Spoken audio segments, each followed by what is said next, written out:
You're watching the Adrian Bauer Project. Hello.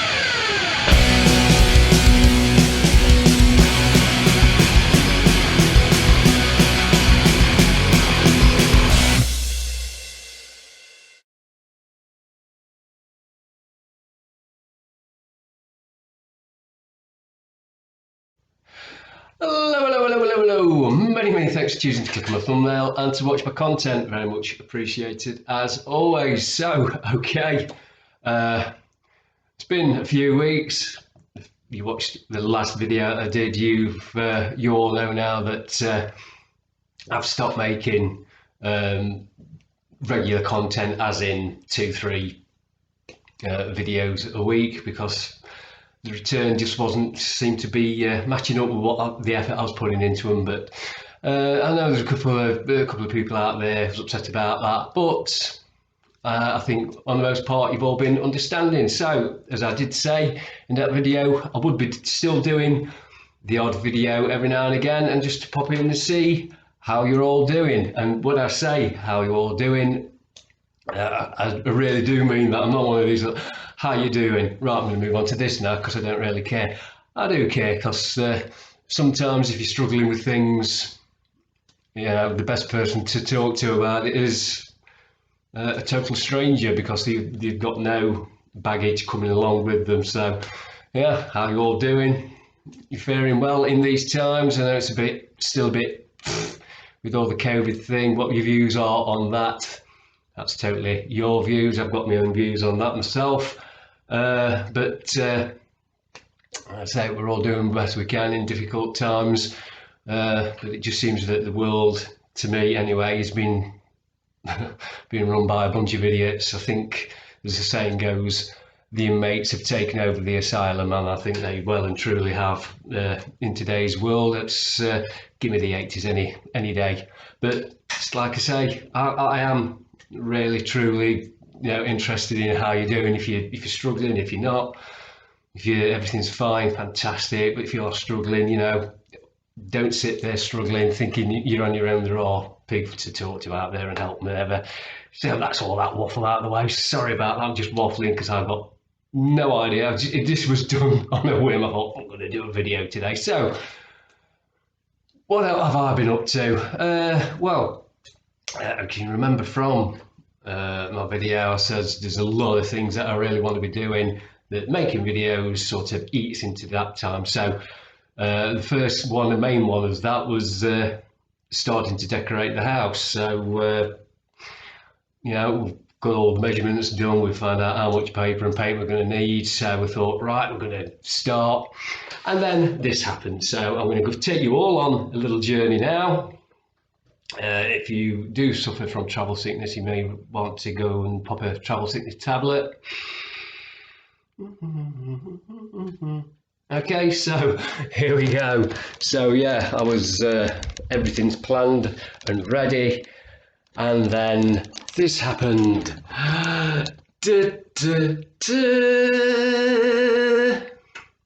Yeah, we've had a leak in the bathroom for quite a while.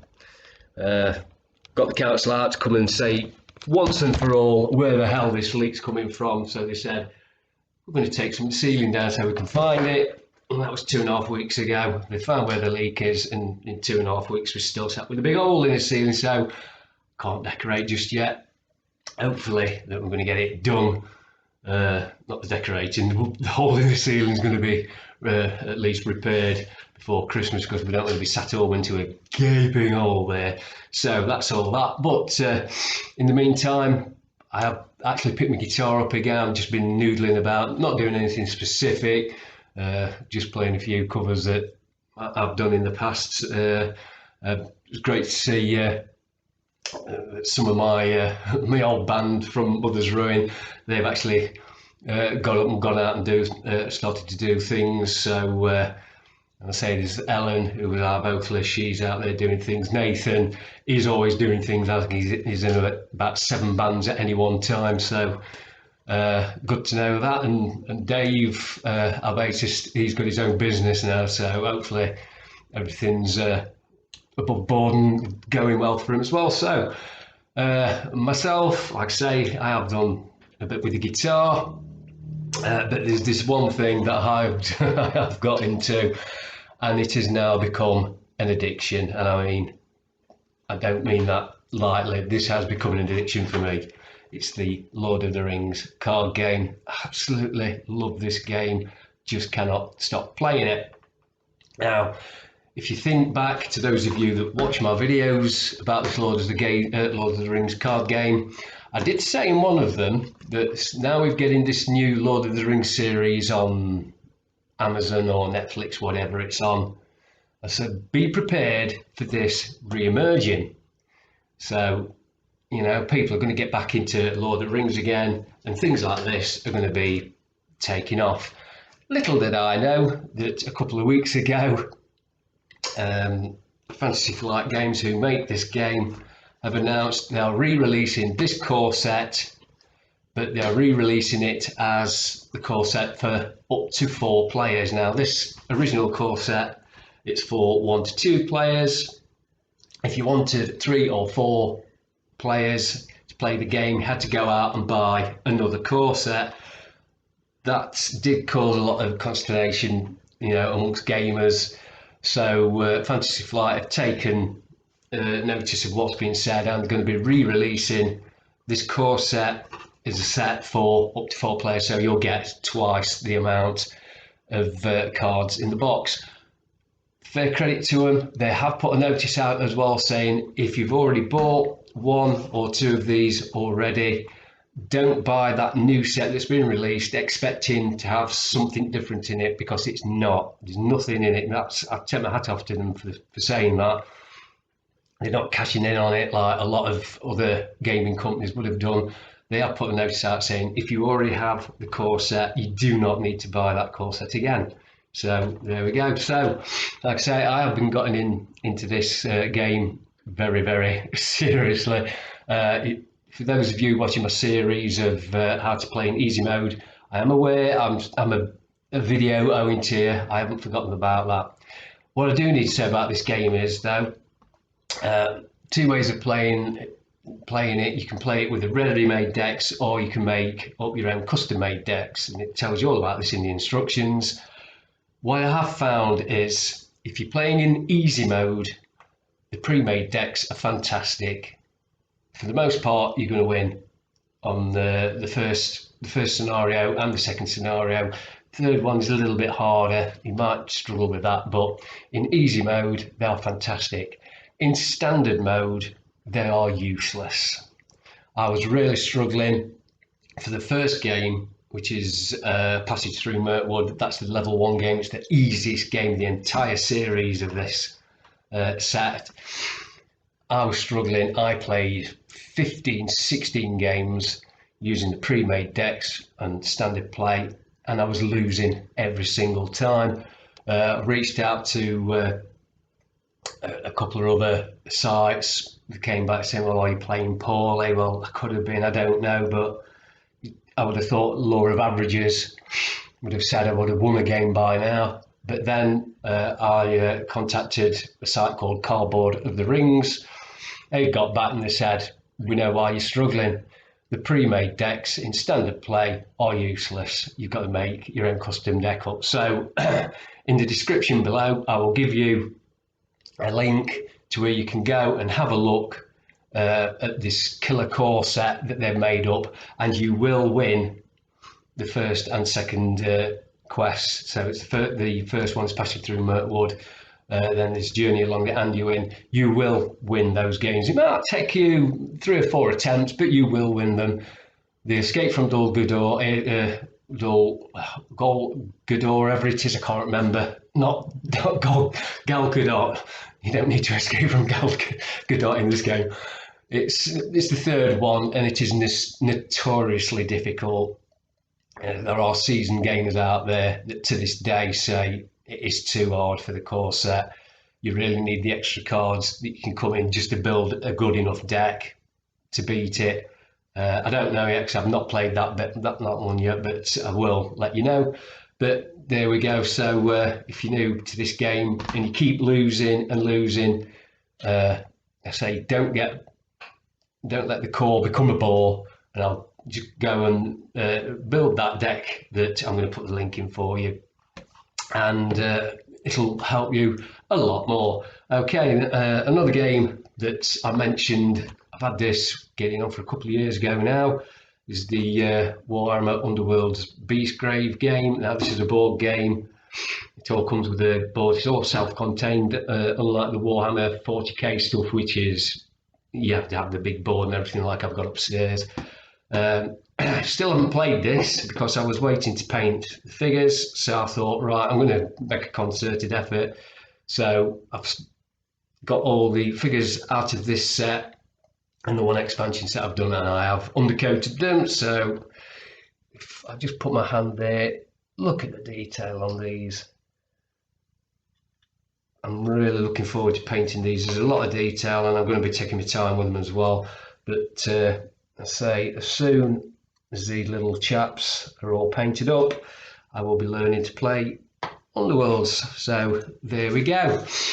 What else have I been up to? Well, not a great deal really. I was really excited to hear that Anthrax were playing again, until me and Claire saw the price of the tickets, and for the two of us it's going to be close to £80, so it's like that's out of our price range. And then as well, Rock City and the arena in Nottingham have turned around with all this COVID passport bollocks that I do not agree with. The Ice Arena have said, more or less, if you turn up, even if you've paid for a ticket for a gig or whatever there, you turn up and you haven't got proof that you've been jabbed, you will not be allowed in. So you could spend 200 quid on tickets for a concert and not be allowed in because you've not got proof of your jab. This, to me, is totally wrong. It should not be allowed. I don't think this is a two-tier. It's making a two-tier society. There are a lot of other communicable diseases out there that can be passed on. We're not having to be tested for, I don't know, for influenza. They're not being tested for sickness and diarrhea, or meningitis, or any of these other airborne diseases that you can spread around everybody, and it's stopping your entry because you've not been jabbed. You may not agree with it. You may not be able to have it because of medical reasons. It's your choice. It's it's totally up to you whether you have these jabs or not. And for somebody to say, well, if you've not had the jab, you're not coming in, that is coercion, which in was it 1945, we had that law in where it said it's illegal to coerce somebody into having a medical procedure, which includes being vaccinated. It is illegal, and why this isn't being, contested in the High Courts, I've got no idea, because it's illegal. You are being coerced. Make no bones about it. Don't let all these people sort of shame you into having it done because, you're selfish. No, you're not selfish. If you don't want it doing, you don't do it.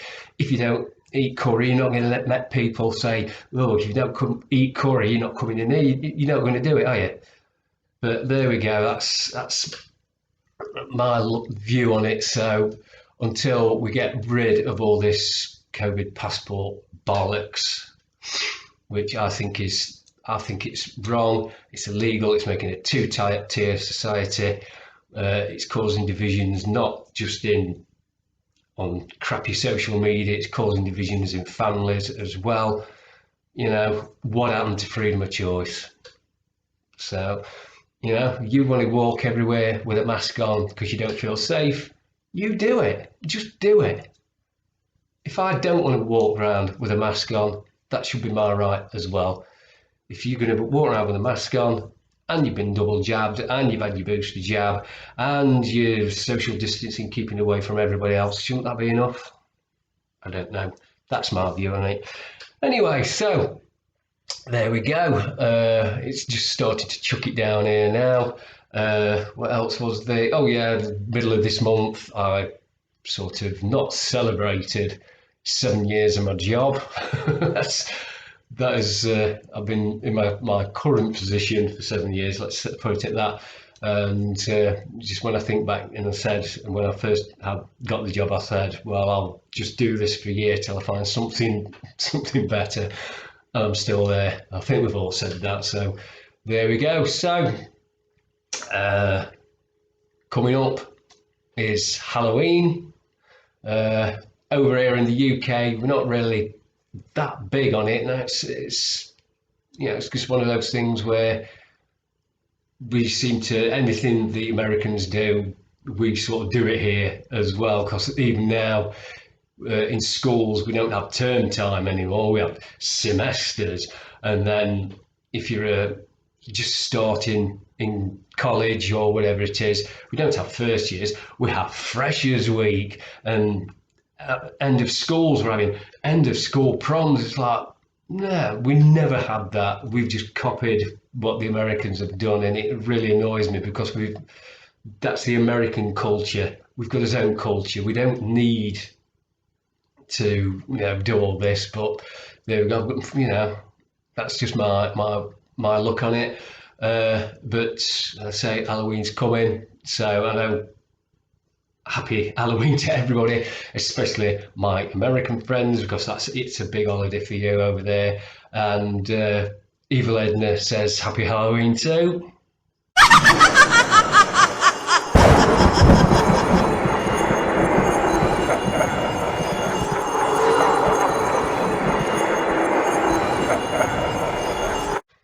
So after that, over here in good old Blighty, 5 days later, we've got bonfire night. If you're not from the UK, you don't know what bonfire night is, just go and look it up on Google. It'll be a lot quicker and easier than me trying to do it. Just stay safe. Go to the organised bonfires if you can. I'm not one of these that's anti-selling fireworks in the shops, but I'll just say be safe with them. Make sure your pets are inside because they don't like them, and just enjoy yourself. So there we go.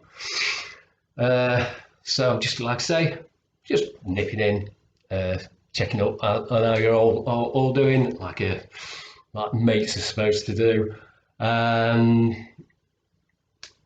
Just tell me how you're doing in the comments below. So there we go. Hope you all enjoyed that video. Hopefully you did. Some of you probably looking at this for the first time, so go and have a look on my page, my YouTube channel. Go and have a look what we've got. There's loads of videos on there for you to have a look at. So there we go. So stay safe, stay warm, happy Halloween, and I'll see you all next time. Many thanks for watching. Please remember to subscribe to my channel and to ring the little notification bell.